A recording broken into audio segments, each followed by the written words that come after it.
Bismillahirrahmanirrahim. Innal hamdalillah nahmaduhu wa nasta'inuhu wa nastahdihi wa nastaghfiruh wa na'udzu billahi min shururi anfusina wa min sayyiati a'malina. Man yahdihillahu fala mudilla lah wa man yudlil fala hadiya lah. Ashhadu an la ilaha illallah wahdahu la syarika lah wa ashhadu anna Muhammadan 'abduhu wa rasuluhu, amma ba'd.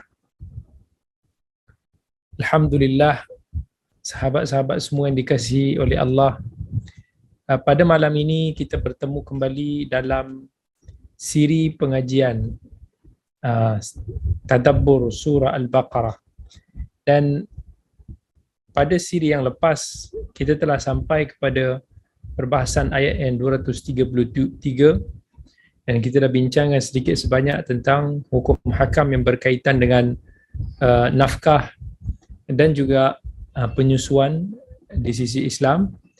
Dan pada hari ini insya-Allah kita akan sambung kembali, dan perbincangan pada hari ini akan lebih banyak tertumpu kepada aspek wanita yang diceraikan ataupun hukum yang berkaitan dengan wanita yang kematian suami. Pada ayat 234 Allah Subhanahu wa taala berfirman, "Walladzina yutawaffawna minkum wa yadharuna azwajan yatarabbasna bi anfusihinna arba'ata ashhurin wa 'ashra. Fa idza balaghna ajalahunna fala junaha 'alaikum fima fa'alna fi anfusihinna bil ma'ruf. Wallahu bima ta'maluna basir. Wallahu bima ta'maluna khabir." وَالَّذِينَ يُتَوَفَّوْنَ مِنْكُمْ وَيَذَرُونَ أَزْوَاجًا يَتَرَبَّصْنَ بِأَنفُسِهِنَّ. Dan bagi orang yang kematian suaminya, isteri-isteri yang sedang menanti dalam tempoh iddah, maka tempoh iddah itu adalah arba'ata ashhurin wa 'ashra, 4 bulan 10 malam bermula daripada hari kewafatan suaminya. Ini secara spesifik, dan dalam surah Al-Baqarah yang lepas Allah ada isyaratkan dalam ayat wal mutallaqatu yatarabbasna bi anfusihinna thalathata quru'. Dan wanita-wanita yang telah diceraikan, maka dia punya iddah dia adalah 3 quru'. Kita dah sebut tentang khilaf ulama di dalam menentukan makna quru' itu, adakah dia membawa maksud haid ataupun 3 kali suci. Antara hikmah Islam menetapkan iddah seorang wanita itu kepada 4 bulan ataupun tempoh yang kira consider agak lama. Islam tidak hanya melihat daripada sudut untuk mengangkat ataupun menghilangkan keraguan ataupun syubhatul wata', ataupun kita panggil macam mana kita nak terjemah, maksud dia bila seorang wanita tu, normal bagi seorang wanita bila mana dia haid, maka dia tidak mengandung lah. 2 kali haid lagilah tidak mengandung, 3 kali haid lagilah tidak mengandung. Jadi tidaklah memberi erti yang signifikan kalau kita kata tempoh iddah itu sama ada yang diceraikan ataupun yang kematian suami itu berlangsung lebih kurang 3 atau 4 bulan, demi semata-mata untuk nak wata' syubha ataupun nak menangkis sekiranya ada berlaku kehamilan daripada suami yang lama, supaya tak didakwa nanti anak yang baru dengan suami yang baru itu adalah hasil daripada suami yang lama. Bukan hanya daripada elemen untuk tidak membuatkan isteri itu mengandung, tetapi 3 bulan itu kalau kita lihat daripada sudut tempoh kebiasaan ibu-ibu yang mengandung adalah selama 9 bulan.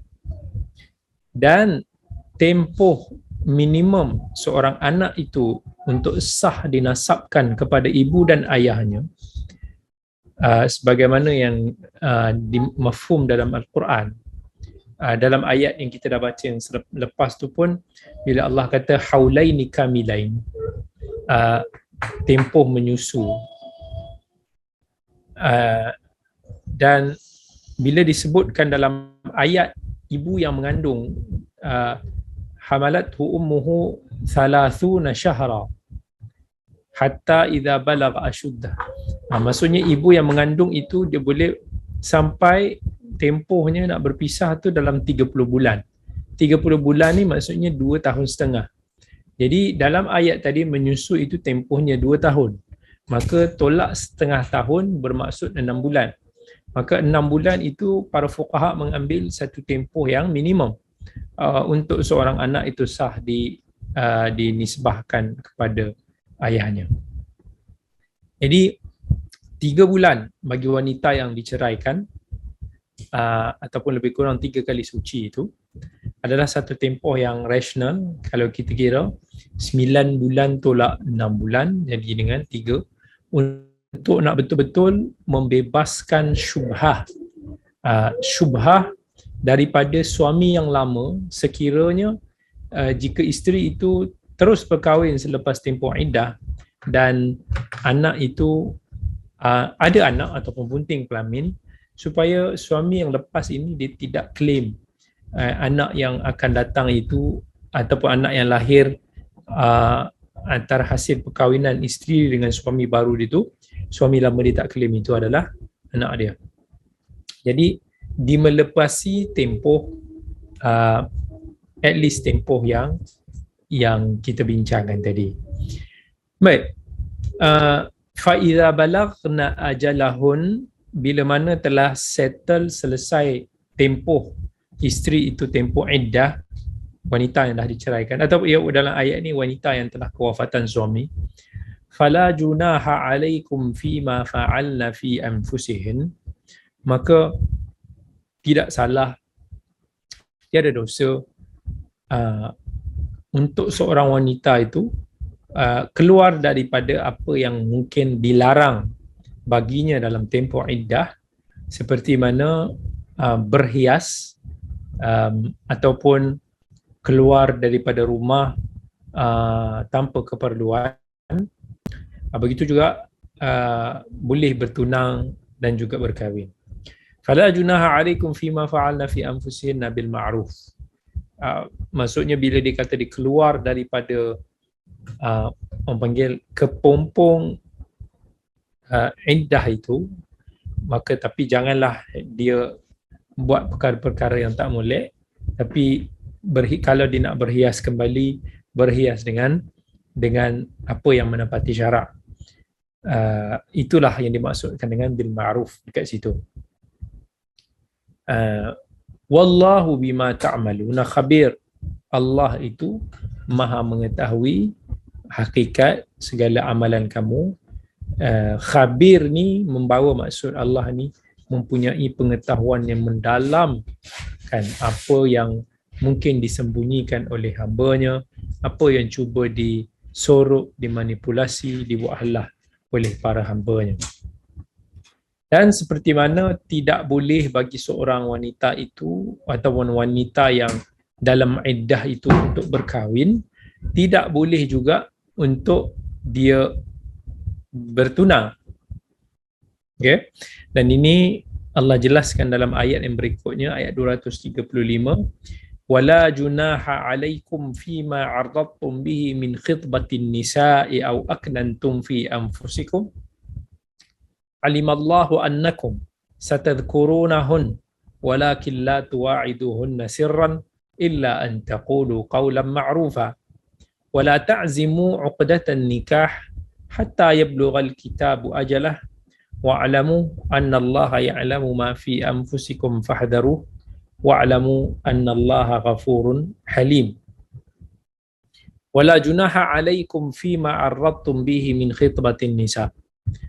Tak ada halangan, tak ada salahnya bagi kamu kalaulah kamu melihat wanita itu yang telah keluar daripada tempoh iddahnya. Kalaulah ada mana-mana lelaki yang berkenan, ada hati pada wanita yang sama ada diceraikan ataupun yang telah kematian suami itu, dan dia nak menyunting ataupun memperistrikan wanita itu, boleh saja dilakukan selepas daripada tempoh iddah tersebut. Apa nama? Tapi tak boleh meminang dalam tempoh iddah. Bukan hanya berkahwin saja, meminang pun tidak dibenarkan ketika mana tempoh iddah, sebab bila mana peminangan itu berlaku, kemungkinan akan menjebakkan seseorang wanita itu untuk melanggar pantang larang iddahnya. Mungkin dia akan berhias, dia akan keluar, dia akan itu dan ini, macam-macam lah. Au aknantum fi anfusikum, tak ada salahnya bagi kamu wahai lelaki yang ada hati untuk mengawini atau menyunting wanita-wanita yang telah selesai iddahnya. Au aknantum fi anfusikum maksudnya kamu meluahkan isi hati kamu, ataupun kamu menzahirkan keinginan kamu, maksudnya kesukaan kamu, kecenderungan kamu terhadap wanita itu. Bagi tahulah yang kamu berminat untuk menyunting dia menjadi suri rumah, suri hati. Alimallahu annakum satadhkurunahun. Allah tahu apa yang terlintas dalam hati kamu, dan sama ada kamu ada nafsu, ada syahwat, ada cinta, ada kasih ataupun apa sahaja, Allah tahu. Walakin la tuwa'iduhunna sirra. So Allah Azza wa Jal sebut bahawa Allah tahu, maksudnya Allah mengetahui bahawa kamu akan menyebut-nyebut ataupun akan nak benda, tapi jangan kamu buat satu perjanjian dengan mereka secara sulit, dan jangan kamu buat ayat-ayat yang tidak manis, tapi katalah dengan kata-kata yang sopan. Dan janganlah Allah kata lagi, kamu tetapkan, maksudnya dengan sungguh-sungguh untuk berkahwin dengan wanita itu selepas daripada tamat tempoh iddah tersebut. Right? Itulah maksud bila Allah kata wala ta'zimu 'uqdatan nikah hatta yablughal kitabu ajalah. Masa dia tengah iddah tu, jangan nak pergi janji pula kamu akan kahwin dengan dia selepas dia habis daripada tempoh iddah. Wa'lamu annallaha ya'lamu ma fi anfusikum. Ketahuilah bahawa Allah mengetahui keazaman, keinginan kamu yang kamu ada dalam hati kita masing-masing. Fahdharu, maka hati-hatilah, jangan sampai langgar pantang larang syariat. Wa'lamu annallaha ghafurun halim. Ketahuilah Allah itu Maha mengampun. Allah itu Halim ni, Allah tidak akan mempercepatkan balasannya kepada kamu supaya kamu sempat untuk nak bertaubat, mendapatkan pengampunan daripada Allah. Jadi sebelum ini kita dah bincangkan tentang hukum talak, yang mana penceraian ataupun talak ni adalah satu perkara yang makruh di dalam agama. Tidak disyariatkan penceraian itu melainkan dalam keadaan yang darurat, dalam keadaan yang sangat mendesak. Maka asal hukum kepada penceraian itu adalah tak boleh lah, kena jauhi. Kerana syariat Islamiah itu cuba untuk nak memelihara kesejahteraan keluarga. Syariat Islam itu sebolehnya nakkan keluarga ataupun pasangan itu berterusan ikatan mereka, perkahwinan mereka. Sebab di dalam perkahwinan yang bahagia, dalam perkahwinan yang harmoni, akan ada elemen tarbiyah yang baik yang boleh membentuk anak-anak dalam suasana yang baik. Sekiranya keluarga itu berantakan, maka hasilnya juga kita akan lihat implikasi dia, memberikan implikasi yang tak baik dan negatif kepada anak-anak. Al-Imam Al-Qurtubi rahmatullahi alaih dalam tafsir Al-Qurtubi dia kata, bila mana Nabi sallallahu alaihi wasallam menegah daripada berkahwin dengan hanya sekadar untuk melampiaskan nafsu syahwat. Ini yang kita pernah sebut sebelum ni. Nak kahwin ni bukan semata-mata kita kata nak halalkan hubungan sebabkan nafsu syahwat kita. Tetapi kata Imam Al-Qurtubi, Nabi SAW menyuruh kita untuk berkahwin demi menjaga diri. Li talabil ismah. Kita berkahwin untuk cuba meraih pahala Allah. Kita berkahwin dengan niat untuk berterusan bersama dengan pasangan kita. Jadi bila mana hasrat ataupun objektif perkahwinan ini tak dapat dicapai kerana terpaksa kena bercerai sebelum dapat capai objektif itu, maka turunlah ayat-ayat yang berkait bahawa ada dalam keadaan-keadaan yang tertentu dibolehkan demi untuk nak menjaga maslahat kedua pihak. Maka dalam ayat yang seterusnya, ayat 236, Allah Subhanahu wa taala berfirman, la junaha alaikum in talaqtumun nisaa ma lam tamassuhun aw tafridu lahunna fariidah wa matti'uhunna 'alal musi'i qadaruhu wa 'alal muqtiri qadaruhu mata'an bil ma'ruf haqqan 'alal muhsinin. Maksudnya Allah kata, tidaklah kamu bersalah dan tidaklah kamu akan menanggung bayaran mas kahwin itu jika kamu menceraikan isteri-isteri kamu sebelum kamu gauli mereka, ataupun sebelum kamu tetapkan mas kahwin untuk mereka. Tapi hendaklah kamu memberikan sagu hati kepada mereka yang diceraikan itu, yakni suami bagi sagu hati kepada isteri yang diceraikan itu dengan kemampuannya, dan suami yang susah pula, yang tak mampu ikut kemampuan dia, sebagai pemberian sagu hati yang wajar. So itulah apa yang Allah SWT sebutkan di dalam ayat ini. Ada juga family yang mana dia kahwin, belum sempat dia nak berhubungan lagi, dia dah kena bercerai. Saya pernah tengok benda ni berlaku pada salah seorang daripada kenalan saya di Arab dulu, yang mana masa tu dia berkahwin dengan sepupunya. Jadi bila dia berkahwin dengan sepupunya, mula-mula setujulah, tapi adat ataupun budaya orang Arab di sana dulu, mereka ini dia akan bernikah dulu. Dia akan kira kata diikat dulu. So tempoh ikatan tu dengan majlis perkahwinan tu mungkin ada yang sampai sebulan, ada yang sampai 2 bulan. But tradisi mereka, walaupun mereka telah bernikah ataupun telah mengikat perhubungan,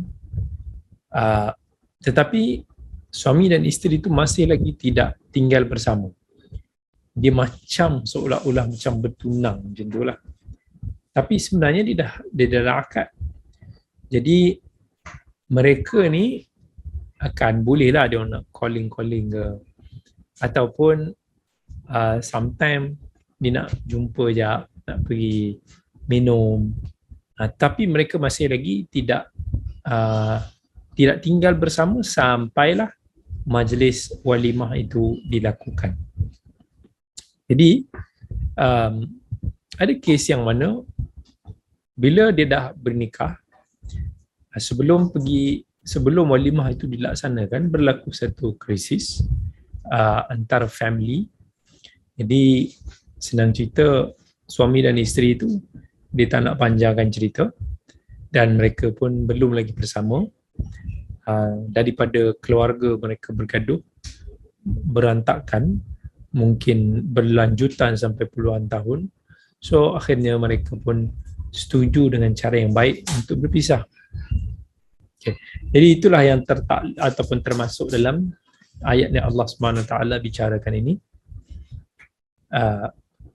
Penceraian yang berlaku selepas daripada akad, sebelum daripada senang cerita persetubuhan itu, harus hukumnya, sebab ada keadaan-keadaan tertentu yang menyebabkan mungkin mendesak ke arah situasi tersebut.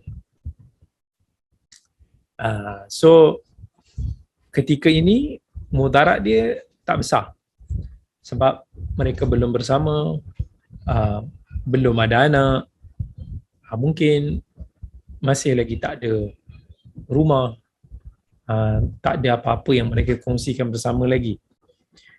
Jadi diharuskan dalam keadaan ini, cumanya Allah SWT bagi tahu kena ambil mahar yang telah diberi itu, ambil separuh saja. Isteri itu cuma boleh ambil separuh. Tapi dalam ayat ni Allah tak sebut mahar. Allah kata antafridu lahunna fariḍah. Wa matti'uhun, tapi kalau ia pun kamu nak kena bercerai, bagilah something yang mungkin tidak memberi kemudaratan kepada isteri, ikut kemampuan kita masing-masing. So akhir sekali Allah kata haqqan 'alal muhsinin.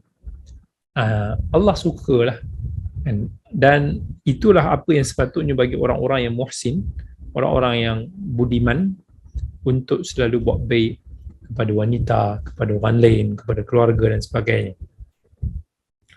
Manakala hukum penceraian ataupun penceraian yang terjadi selepas daripada persetubuhan itu berlaku, maka disebut di sini ada dia punya hukum yang khas. Yang inilah yang Allah kata wa in talaqtumuhunna min qabli an tamassuhun, pada ayat 237. Wa qad faradtum lahunna fariḍah fanisfu ma faradtum illa an ya'funa aw ya'fu alladhi bi yadihi 'uqdatun nikah wa an ta'fu aqrabu littaqwa wa la tansawul fadla bainakum innallaha bima ta'maluna basir.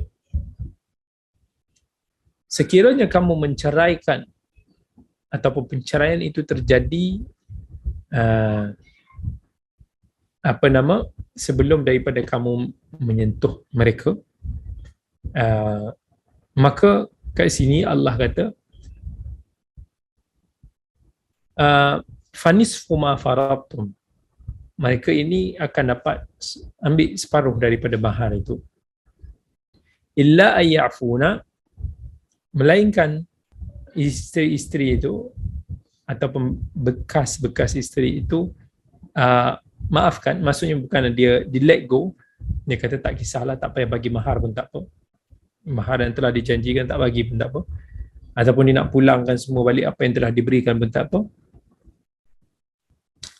Aw ya'fu alladhi bi yadihi 'uqdatun nikah, ataupun dia nak ambil dia punya hak dia separuh daripada mahar, ataupun dia nak serahkan pulang pada dia. Dan Allah kata wa an ta'fu aqrabu littaqwa, saling bertoleransi, saling panggil apa, tanazul, maaf memaafi. Let go maksudnya jangan dok ketat sangat syarat. Maksudnya make it easy. Itu lebih aqrabu lit taqwa. Itu lebih Allah sukai, lebih hampir dengan ketakwaan. Wala tansaul fadla bainakum, dan janganlah kamu lupa kelebihan kamu each other.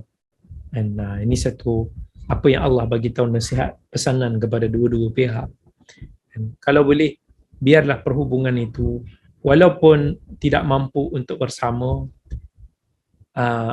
tetapi tidaklah perlu untuk nak bermusuhan. Biarlah sekiranya perlu untuk berpisah, perpisahan itu berlaku di atas dasar ihsan, perpisahan itu berlaku di atas dasar akhlak yang mulia. Tidak mau nanti ada menyimpan perasaan yang tidak baik, perasaan dendam, perasaan yang mungkin akan menyebabkan permusuhan yang berterusan. Innallaha bima ta'maluna basir. Sesungguhnya Allah akan mengganjari orang yang baik dengan ganjaran mereka. Orang-orang yang berhati mulia, orang-orang yang selalu buat baik kepada orang, Allah pasti akan tahu apa yang mereka lakukan.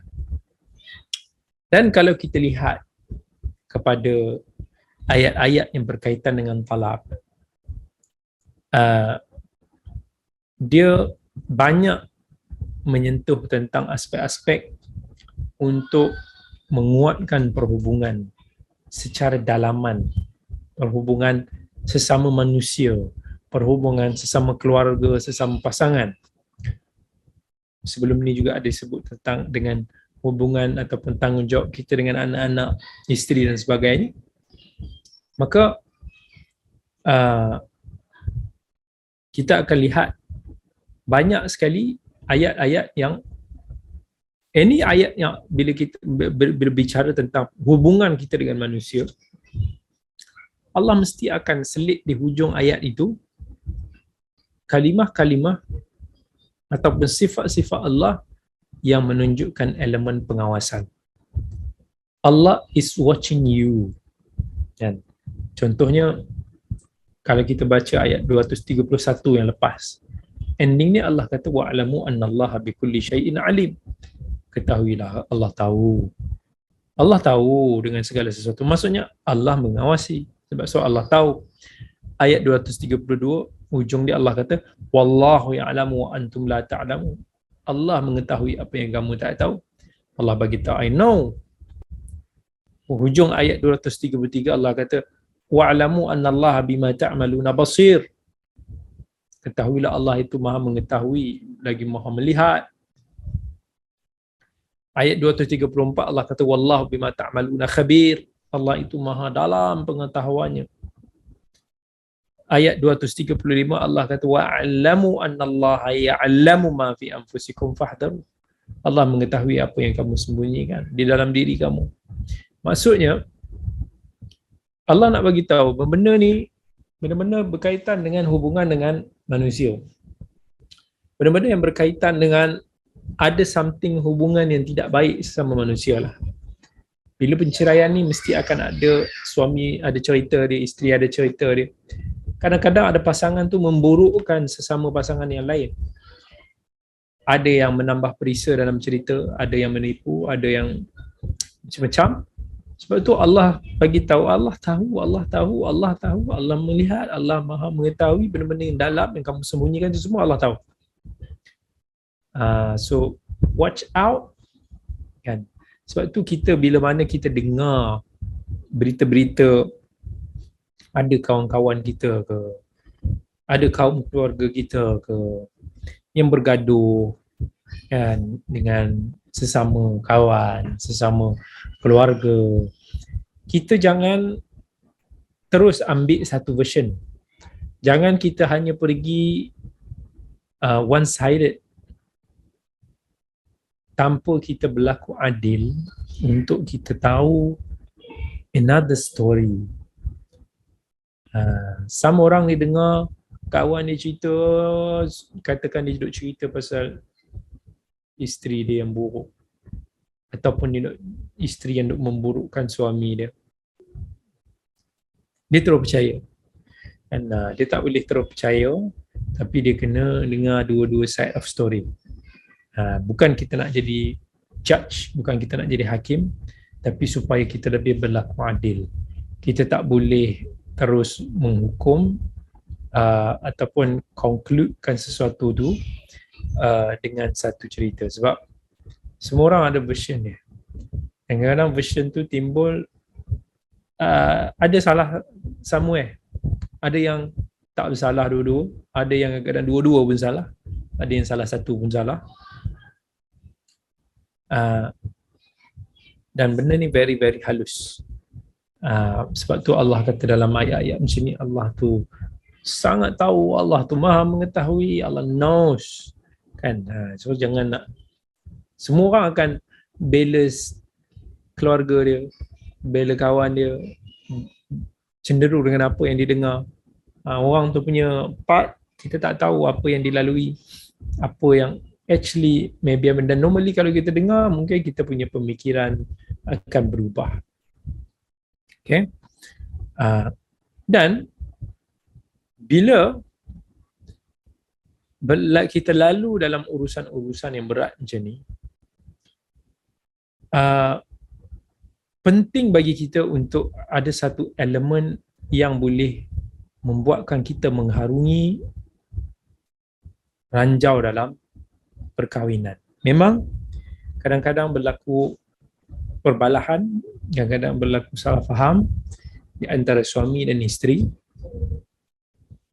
But sangat penting, apa pun masalah yang melanda kita, baik suami ataupun isteri, mesti kena ada elemen tarbiyah agama tu dalam diri kita. Kita kena sentiasa ingat pada Allah. Allah tahu, kita kena ada, selalu ada hubungan tali kita dengan Allah SWT, supaya kita tidak cross the border. Kita tidaklah sampai tahap melanggar apa yang sepatutnya seorang isteri menjaga hak-hak suami. Walaupun mereka berbalah, tetapi tidaklah sampai dia menaikkan suara, berlaku durhaka dan sebagainya. Ataupun seorang suami, janganlah bila mana dia bertikam lidah dengan isteri dia, sampai dia menganiaya isteri dia, dia mengabaikan hak-hak isteri dia, dia berlaku zalim kepada isterinya. Tak boleh. Dalam setiap kesusahan yang kita lalui, selalu jangan tinggal solat. Dan Allah kata, dan sebelum ni kita dah sentuh dalam ayat 152. Allah kata, ya ayyuhalladzina amanu ista'inu bis sabri was salah innallaha ma'as sabirin. Wahai orang-orang yang beriman, minta tolong pada Allah ni, dapatkan pertolongan melalui kesabaran dan juga salat. Kan nothing yang lebih besar selain daripada sabar dan salat. So bila kita ada rasa perasaan yang kurang senang pada pasangan kita, atau kita menghadapi suasana yang sukar bersama dengan pasangan kita, always ingat Allah. Even banyakkanlah kita untuk nak salat, dan salat itu akan membantu kita untuk kita bersabar. Sebab tu kita tak hairan kadang-kadang kita lihat orang-orang yang lupakan hubungan dia dengan Allah, dia lebih menderita, dia lebih rasa tertekan, dia lebih rasa sedih, dia lebih rasa sempit, sebab dia satu, dia tak dapat pertolongan Allah. Satu lagi, dia tak merasakan dalam hidupnya ada kuasa yang mampu untuk nak memberikan pertolongan, kelapangan, jalan keluar, kebahagiaan kepada diri dia. That's why bila Allah cerita pasal ayat-ayat penceraian yang kita bicarakan tadi, maka Allah turuti ataupun Allah sebut ayat selepas itu, yakni pada ayat 238, ayat yang berkaitan dengan salat. Hafidhu 'ala as-salawati was-salatil wusta wa qumu lillahi qanitin. Hafidhu, jagalah salat, especially salat-salat yang fardu. Was-salatil wusta, di sisi para ulama, salatul wusta, wusta ni maksudnya yang pertengahan, adalah salat asar. Subuh, zuhur, tengah-tengah asar, kemudian maghrib, besar isyak. Dalam hadis riwayat Bukhari dan Muslim, kata Nabi sallallahu alaihi wasallam masa tengah berperang, Nabi kata, "Syaghaluna 'anis salatil wusta, salatil asr." Kita dah terlampau busy dengan berperang ni, sampai tak sempat nak salat wusta, yakni salat asar. Dan Nabi doakan kepada tentera-tentera musyrikin tu mendapat neraka dalam kubur mereka. Mala Allahu buyutahum wa quburahum nar. Nabi rasa tension, Nabi rasa marah, Nabi rasa resah bila mana terlepas daripada nak menunaikan salat asar itu sebab tak boleh nak berhenti bapa. Wa qumu lillahi qanitin. Kemudian Allah kata, wa qumu lillahi qanitin.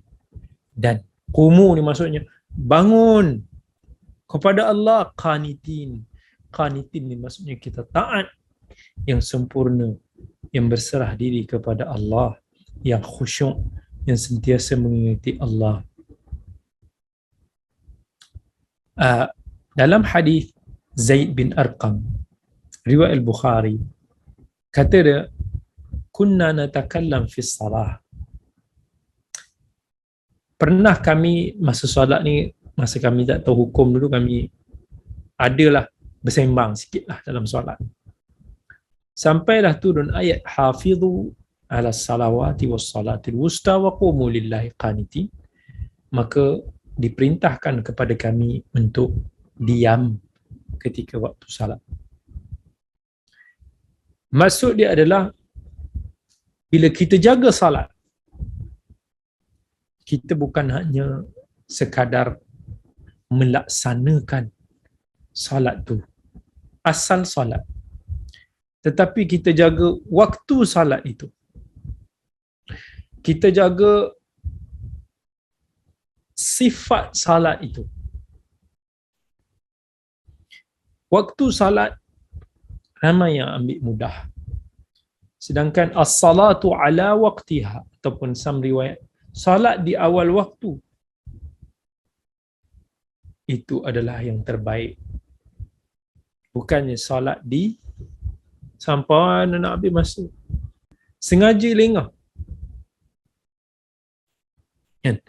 Itu juga bentuk daripada kita menjaga salat.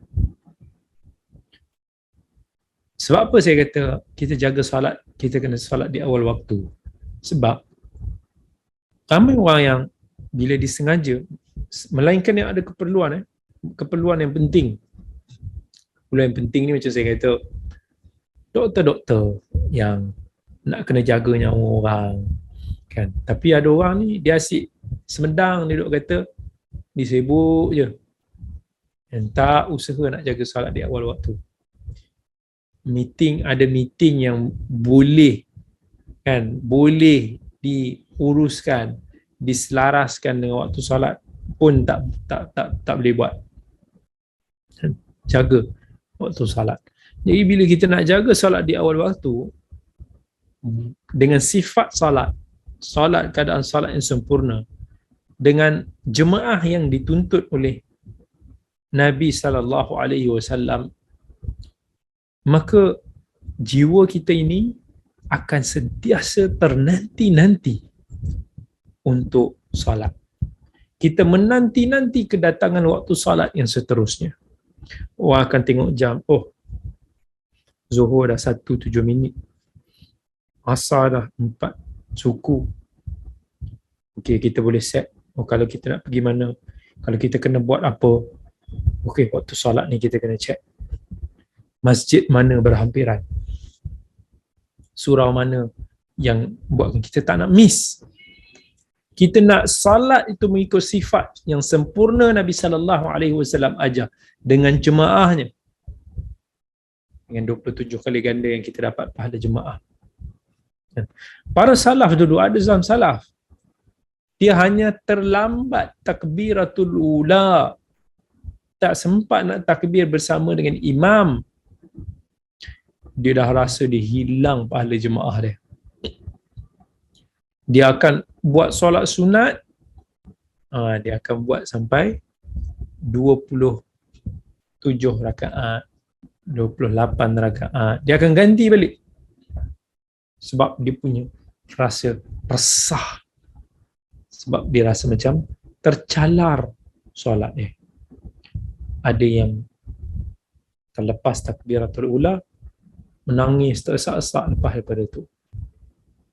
Dan percayalah, kita tak akan rasakan perasaan ataupun kita tak akan mampu nak menghayati erti ayat ini, hafizu ala salawat, menjaga salat ni, melainkan kita usaha solat, kalau lelaki solat jemaah di masjid dan mengejar saf yang pertama dan juga takbiratul ula bersama dengan imam.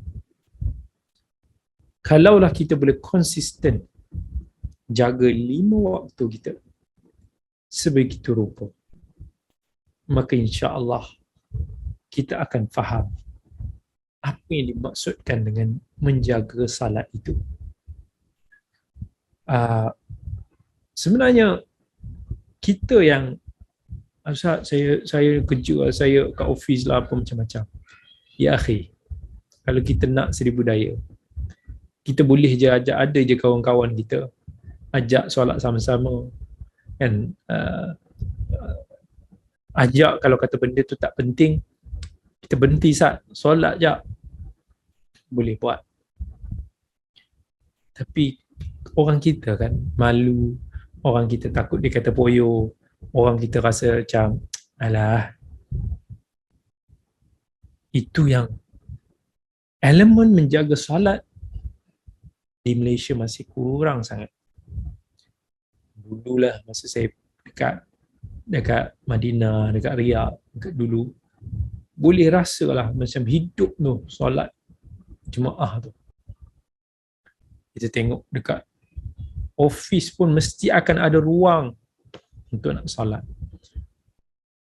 Di mall pun akan ada ruang solat ramai-ramai. Di Malaysia ni, nak datang surau tu pun berapa kerat ke orang. Solat pula masuk surau tu, masing-masing terabur sana sini. Tak ada jemaahnya. Pergi RNR. Kan? Yang solat KNR ni seorang sana sini, dua sini, satu sini, bisa-bisa. Apa salahnya datang sekali, buat jemaah sekali, ajak sekali. Ada orang kita malu nak ajak tu. Malu nak ajak. Pergi je datang surau tu, tengok ada orang yang datang sama-sama, duduk seng-seng kaki dia, duduk seng-seng tangan ke apa. Kan nak solat, tunggu saat ke. Ajak sama-sama. Bila ada start, ada jemaah, baru yang lain akan ikut.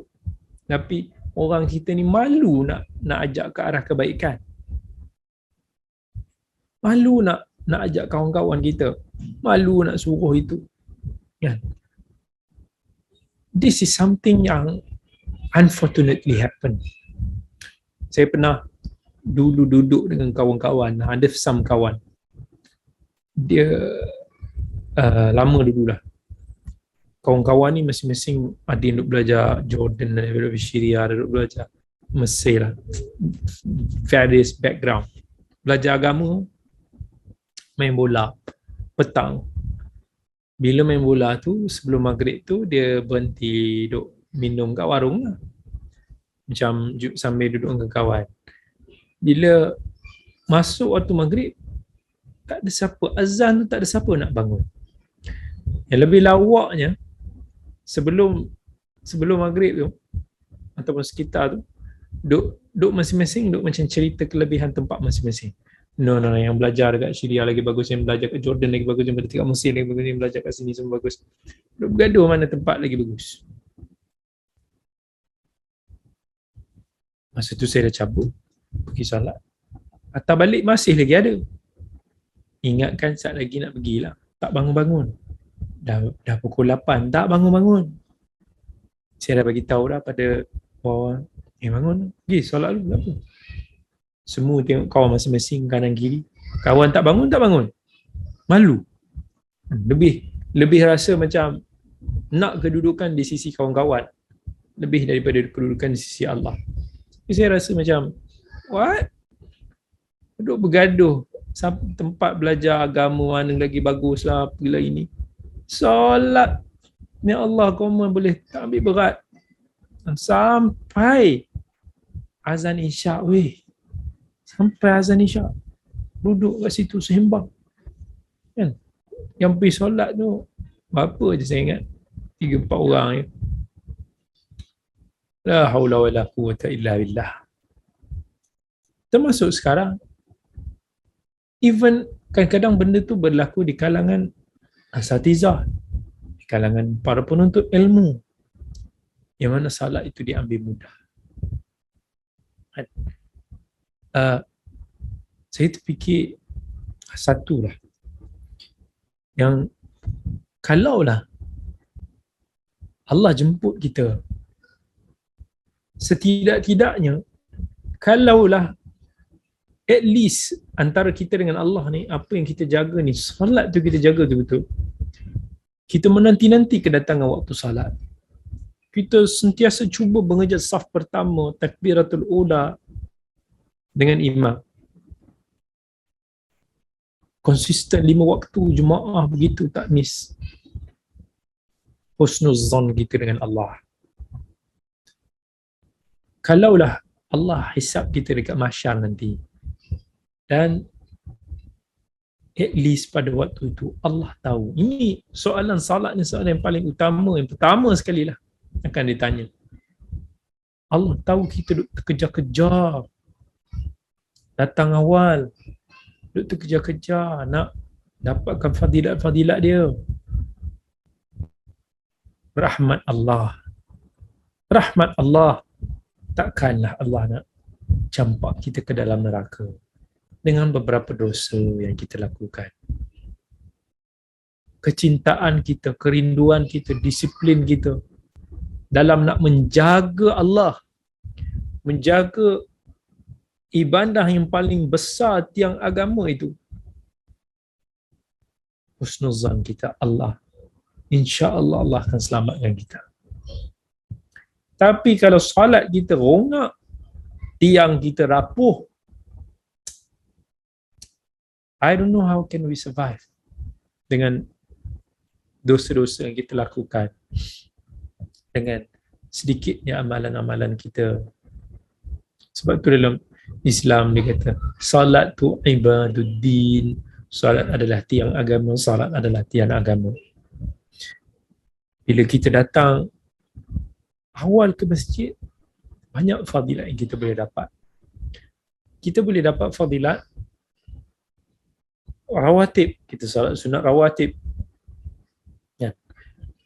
2 rakaat sebelum salat subuh, 4 rakaat sebelum zuhur, 2 rakaat selepas zuhur, 2 rakaat lepas maghrib, 2 rakaat selepas isyak. Nabi SAW kata, siapa yang jaga 12 rakaat, maksudnya salat sunat dia, rawatib ini dalam sehari, Allah akan bina mahligai rumahnya di syurga.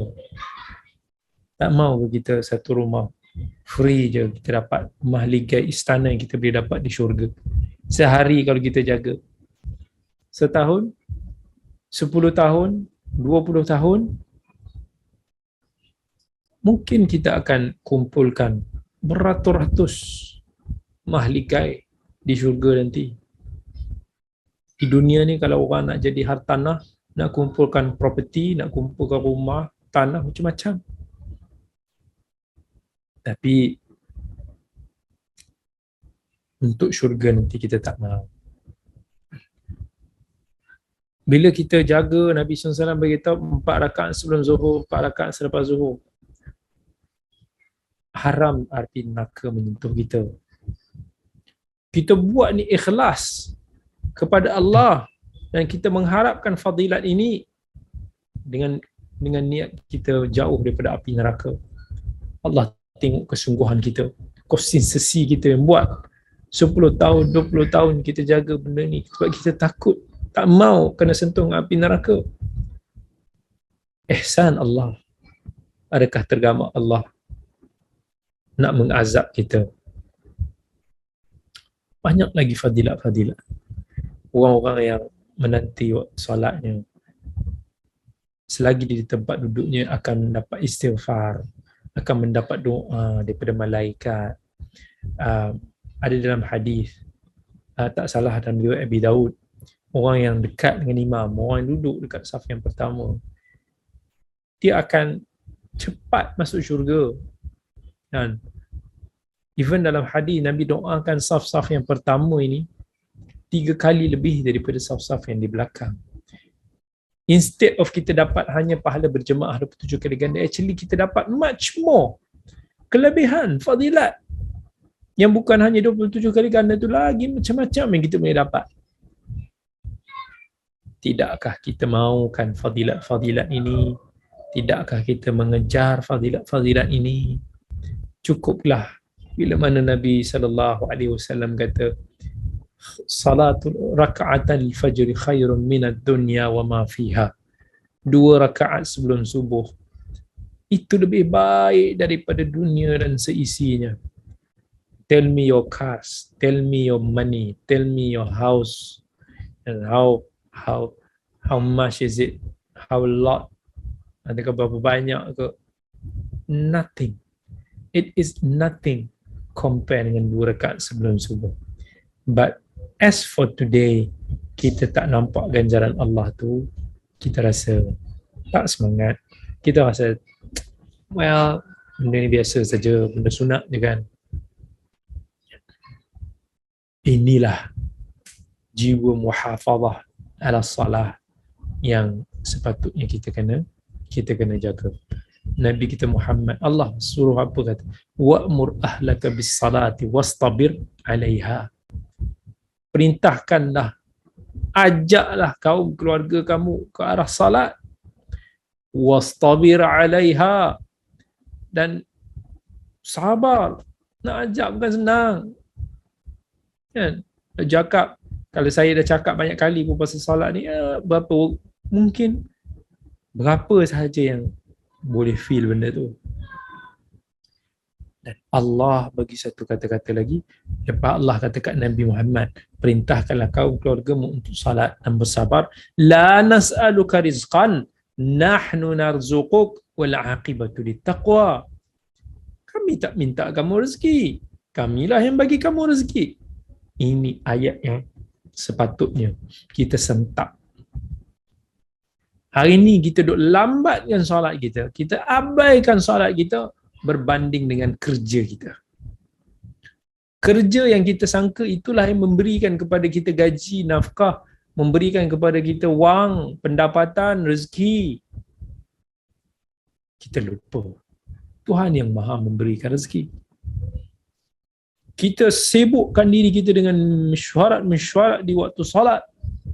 Kononnya mesyuarat itulah yang akan memberikan rezeki projek kepada kita. Tapi kita lupa siapa yang mengizinkan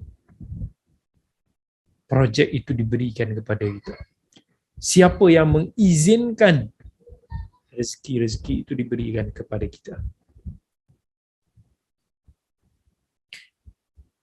Kalau kita ada mesyuarat pagi, kita ada kerja waktu pagi pukul 8, nak kena turun KL, nak kena pergi, kita akan bangun awal. Sometimes bangun awal tu tak solat subuh pun. Biarlah solat subuh tu dah sampai tempat kecil, dah sampai office pukul 7.30. tak mau harung jam, tak mau terlewat waktu solat, tak mau terlewat waktu kerja. Tapi kita abaikan solat kita. Lewatkan solat kita. Kita lupa Allah yang berikan rezeki kepada kita.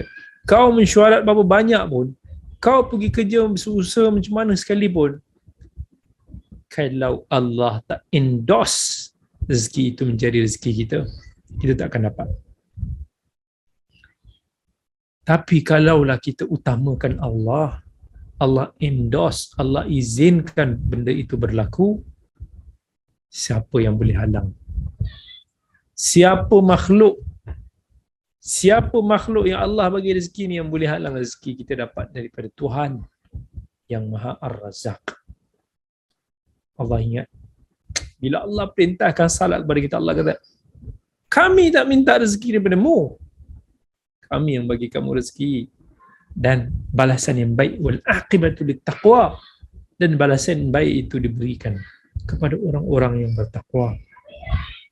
Nak dapat takwa ni susah. Macam kita cakap pasal solat ni selalu orang boleh dengar, tapi yang nak betul-betul jaga solat sikit. Dalam khutbah Jumaat, imam ulang takwa. Tapi nak memiliki diri, hati, jiwa yang ada elemen sifat takwa ni tak ramai dan susah. Takwa ni sifat yang kita nak syurga, kita takutkan neraka. Itu simple. Bila kita nakkan syurga, kita takut neraka, first kali kita akan kejar buat banyak-banyak amal saleh. Yang kedua, kita akan jauhi, hindari daripada perkara yang Allah larang. Jadi saya pesan kepada diri saya dan juga kepada sahabat-sahabat semua di luar sana, jaga salat. Jaga. Didik anak-anak kita, didik kaum keluarga kita dengan salat. Jangan malu untuk menasihati, mengajak ke arah salat. Mulakan dengan diri kita, mulakan dengan kaum keluarga kita, sahabat handai kita. Kembalikan syiar Islam ini. Penuhkan kembali rumah Allah. Yang rumah Allah hari ini kita tengok waktu-waktu salat dipenuhi dengan orang-orang tua je. Orang yang rambut dah putih, yang dah lemah. Inilah insan-insan yang datang ke masjid. Berapa kerat yang kita tengok muda-muda, apatah lagi remaja belia. Kurang sangat. Sebab yang muda-muda ni, dia banyak sangat main dalam hati dia. Hati dia penuhi dengan dunia. Hati dah dipenuhi dengan benda-benda luar yang dia nak kejar. Akhirat masih lagi dia tak nampak. Tapi orang tua ni mungkin kesedaran dia dah datang. Mungkin dia dah rasa kubur sedang datang memanggil. Tak lama lagi aku akan pergi. Masa tu baru nak sedar. Kalau masih tak sedar, itu orang kata orang tua tak sedar diri. Kembalikan semangat itu. Ajak anak-anak kita, cucu-cucu kita pergi ke solat. Ajak, perintahkan mereka. Kemudian Allah sebut dalam ayat 239. Fa in khiftum farijalan aw rukbana fa idza amintum fadhkurullaha kama 'allamakum ma lam takunu ta'lamun. Fa in khiftum, kalaulah kamu bimbang, maksud ayat ni diturunkan dalam konteks peperangan. Kamu takut, yalah kalau kamu nak berhenti solat, tiba-tiba ada serangan daripada musuh, farijalan aw rukbana. Kan tak sempat nak berhenti solat, sambil kamu berjalan, berperang tu semua, niat untuk nak salat. Tengah naik kuda, tengah naik kereta kebal, tengah naik jet, tak boleh nak berhenti, tak sempat pun nak berhenti, niat salat. Fa idza amintum, bila mana hilang sebab-sebab yang membuatkan kamu bimbang itu, fadhkurullah. Fadhkurullah maksudnya sempurna, solatlah dengan solat dan sempurna, kama 'allamakum, sebagaimana yang telah diajarkan kepada kamu, dia syariatkan kepada kamu. Yang ini ada satu ajaran tu. Dia duk sebut pasal ayat ni. Konon dia nak kata solat ni dah sampai satu level maqam, tak perlu dah solat di masjid, tak perlu dah solat macam biasa, Allahu Akbar, takbir, rukuk ni semua tak perlu dah. Kita sambil berjalan kita boleh solat. Dia pakai ayat ni. Baca separuh tak faham. Tapi dia lupa, dia tak faham apa yang Allah kata fa idza amintum fa in khiftum. Fa in khiftum tu kalau kamu takut, konteks sebab nuzul ayat ni dalam peperangan. Fa idza amintum, bila mana kamu dah aman, fadhkurullah kama 'allamakum. Maksud tafsir ayat ni, kamu solat balik dalam keadaan yang sempurna. Mana boleh kita tukar solat? Kononnya nak solat daripada dalam kan, dah sampai tu solat kita dah tak payah dah solat biasa ni, solat zikir nafas, solat ini, solat itu. Tak ada. You wajib solat macam mana? Kama 'allamakum. Sebagaimana yang telah diajar kepada kamu oleh Nabi kamu. Pernah tak Nabi SAW selain daripada waktu perang begini, Nabi solat selain daripada sifat yang telah diajar kepada kita? Tak ada. Sampai ke hayatnya, akhir hayat Nabi tengah nazak, Nabi minta sahabat curah air, Nabi minta sahabat papah Nabi untuk bawa pergi ke masjid dan solat bersama dengan para sahabat. Solat sebagaimana yang Allah perintahkan. Pingsan tak larat, tunggu, bangun, cuba lagi. Adakah pernah Nabi SAW ubah? Tak pernah. Jadi apa hak kita untuk kita nak ubah? Kita nak ubah syariat solat yang telah diperintahkan kepada kita. Jadi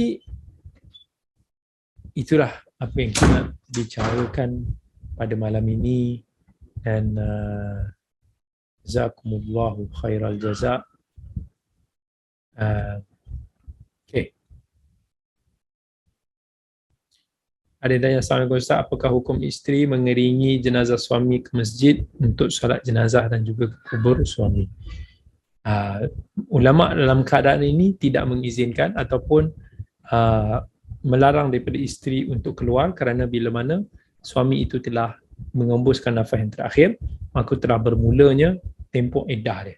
Maka seorang isteri itu tidak boleh untuk dikeluar melainkan dengan keperluan seperti mencari nafkah, kesihatan, darurat dan sebagainya. Tanya, okay, Assalamualaikum doktor, boleh bagi penjelasan hadis Nabi kata siapa wanita yang pakai minyak wangi kemudian melintasi suatu kaum dan kaum tu mencium baunya, maka dia adalah penzina. So adakah wanita dilarang daripada memakai perfume secara mutlak? Okay. Wanita tak dilarang untuk nak memakai perfume secara mutlak. Itu termasuk dalam perkara-perkara yang Allah halalkan. Ya ayyuhalladzina amanu lima tuharrimu ma ahallallahu lakum. Wahai orang beriman, kenapa kamu haramkan sesuatu yang Allah haramkan? Jangan kamu haramkan apa yang Allah halalkan kepada kamu. Itu juga termasuk dalam perhiasan. Berhiasnya memang dituntut bagi kaum wanita. Tetapi Islam meletakkan garis panduan. Sebagaimana contohnya dalam berhias, seorang wanita tu kalau dia nak over nak berhias hanya dengan suami dia ataupun dengan mahram dia. Tapi jangan nak overhias tu untuk orang luar. Kalau dia nak wangi-wangi dengan suami dia, kan itu utama. Tapi bila nak pakai minyak wangi, dia ada kadar dia. Kenapa Nabi SAW beritahu maka dia adalah seorang penzina? Bukannya dia terdapat dosa penzina, tak. Sebab seseorang itu, kalau kita tengok nas yang lain, la yukallifullahu nafsan illa wus'aha, ayat-ayat yang lain, bukan ayat tadi, ayat yang Allah bagi tahu seseorang itu hanya mendapat apa yang dia kerjakan, kan. Wala taziru waziratun wizra ukhra, orang tu tak pikul dosa yang lain. Jadi penzina ni dosa dia besar. Dia jangan sama dosa yang tu. Tapi Nabi nak bagi satu metafora ataupun satu bahasa kiasan, seolah-olah wanita yang tidak menjaga sudut itu, yang dia menarik, dan kita tak nafikan bahawa lelaki ni ujian dia adalah wanita, dan kalaulah dia berbau wangi-wangian, itu saja boleh membangkitkan syahwat dia. Bila dia bau wangi-wangian perempuan kan, boleh terbangkit syahwat dia, dan itu boleh membawa ke arah zina. Maksudnya dia boleh membawa ke arah zina, atau membuatkan dia, mungkin dia dapat pahala zina, dosa zina itu bila mana orang yang tergoda tu dia berzina dengan orang lain dan dia menjadi punca dia. And kat situ boundary dia adalah, kalau kita nak pakai, kita hanya pakai dengan kadar yang sekadar yang untuk tak kuat lah, bau minyak yang very very slow. Dan yang kalau kata dalam situasi di Malaysia yang berpeluh ni, dengan kalau kita kena keluar dengan kadar yang tidak sampai bau itu dibawa oleh orang lain, ataupun dia sekadar nak menutup bau busuk peluh dia ke, tapi dengan kadar yang very very slow dalam bab tu. Baik. Tentang penceraian tadi, untuk yang talak 3 sahkah jika upah Cina buta? Upah Cina buta ni dilaknat. Tetapi dia perkahwinan itu mesti, kalau yang dia nak rujuk kembali, istilah dia kena kahwin dengan lelaki lain genuine, yang bukan dengan upah. Sebab upah ni adalah helah orang tu untuk nak melanggar ataupun nak mempermainkan syariat Allah. Dan itu ada Nabi SAW sebut dalam bab tu. Assalamualaikum Ustaz, minta Ustaz bagi tip macam mana nak khusyuk dalam salat. So, saya dah cuba nak khusyuk tapi kejap-kejap mesti fikiran terlari. Baik, saya nak sentuh yang ni sikit. Salah faham masyarakat kita dalam erti kata khusyuk. Khusyuk ni, ramai daripada masyarakat kita fikir maksudnya macam kepala kita ni dah tak boleh nak fikir benda lain lah. Ataupun macam ada orang ingat macam benda tu kita dah tak sedar, orang cubit pun tak rasa sakit. So konon nak bawa kisah-kisah yang orang dulu kalau dia luka, dia solat, disuruh cabut masa solat, tak rasa sakit. Jangan salah faham. Khusyuk adalah, maksud khasya'a, tunduk. Maksudnya bila kita salat, kita cuba untuk nak merasakan diri kita ni rendah tunduk di hadapan Allah, menghayati apa yang dibacakan, memahami ayat-ayat yang dibacakan. Bila kita baca Fatihah, kita faham erti ketundukan itu. Tetapi dia tak sama sekali menafikan panca indera kita, kepala kita. Itu fitrah Allah. Bukan berarti kita tak boleh dengar apa-apa langsung, kita macam hilang entah ke mana. Sama ajaran sesat ni dia tackle kat khusyuk ni. Bila kita rasa kita tak khusyuk, dia akan tackle kat situ. So hati-hati. Nabi SAW sendiri pun masa solat, Nabi dengar ada budak menangis kat belakang. Nabi pendekkan solat dia. Nabi SAW berapa kali Nabi SAW dengar daripada sahabat-sahabat yang datang mengadu kat Nabi. Dia kata dia terfikir pasal kebun dia kan dalam solat dia. Dan even masa Abu Bakar tengah imam, Nabi SAW tengah sakit, Nabi SAW datang selak tirai tu, Abu Bakar perasan, diundur ke belakang, dia ingat Nabi SAW nak jadi imam kan. Maksudnya Nabi dengar. Maksud bila kita salat, dia tak menafik kita akan dengar. Selagi kita waras, akal kita ni akan ada terfikirkan something, but kita terus keep on track, try to focus dengan apa yang kita baca, apa yang imam baca. So erti khusyuk itu adalah penghayatan yang kita bawa. Bila kita hayati seolah-olah kita menghadap Allah, kita tunduk di hadapan Allah, kita faham segala ayat-ayat Allah, maka ketika itu insya-Allah akan datang kekhusyukan. Bukannya hilang akal, itu sama ada dia tertidur ataupun dia gila. Wallahu ta'ala alam. Baik, sekadar itu sahaja dulu untuk pertemuan kita pada malam ini. Jazakumullahu khairan katsira. Moga kita bertemu lagi dalam masa yang akan datang. Okey, nanti sebelum tu ada soalan yang bertanya. Macam mana dengan kisah doa berdosa tidak menjawab panggilan ibu ketika sedang solat? Baik.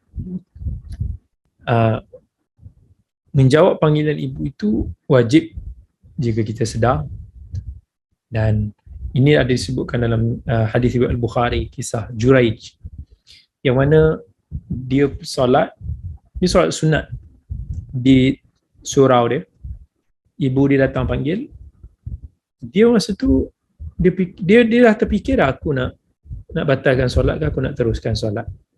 Jadi dia teruskan solat. Ibu dia datang lagi panggil dia, duduk solat je kan, dia tak jawab. Ibu dia solat, ibu dia marah sampai, bayangkan ini dalam benda yang Juraij ni bukannya dia buat maksiat, dia tengah solat, tapi ibu dia kecil hati. Ibu dia doa moga dia dapat ujian dengan fitnah yang besar lah. Memang betul-betul akhirnya dia mendapat fitnah dengan dituduh berzina lah, itu macam itu kisah dia. Tapi dalam bab ini para fuqaha pun menyentuh tentang hukum menjawab panggilan ibu ataupun ayah kita, especially ibu kita masa kita tengah salat. Tapi masa kita tengah salat wajib, yes, kita kena teruskan salat kita, sebab dalam keadaan yang wajib kita itu kepada Allah itu lebih wajib. Wala tubtilu a'malakum, jangan kamu batalkan amalan kamu. Maka kewajipan Allah dalam keadaan itu lebih aujab, lebih wajib. Tapi kalau kita tengah solat sunat, maka kalau ibu kita panggil, kita kena sahut panggilan ibu kita. Dan sebab dalam keadaan solat sunat, ibu kita lebih wajib, dan sebab ia hanyalah sunat antara kita dengan Allah Subhanahu wa taala. Wallahu taala alam. Aqulu qawli hadha wa astaghfirullahal azim li wa lakum. Wassalamu alaikum warahmatullahi wabarakatuh. Ketemu lagi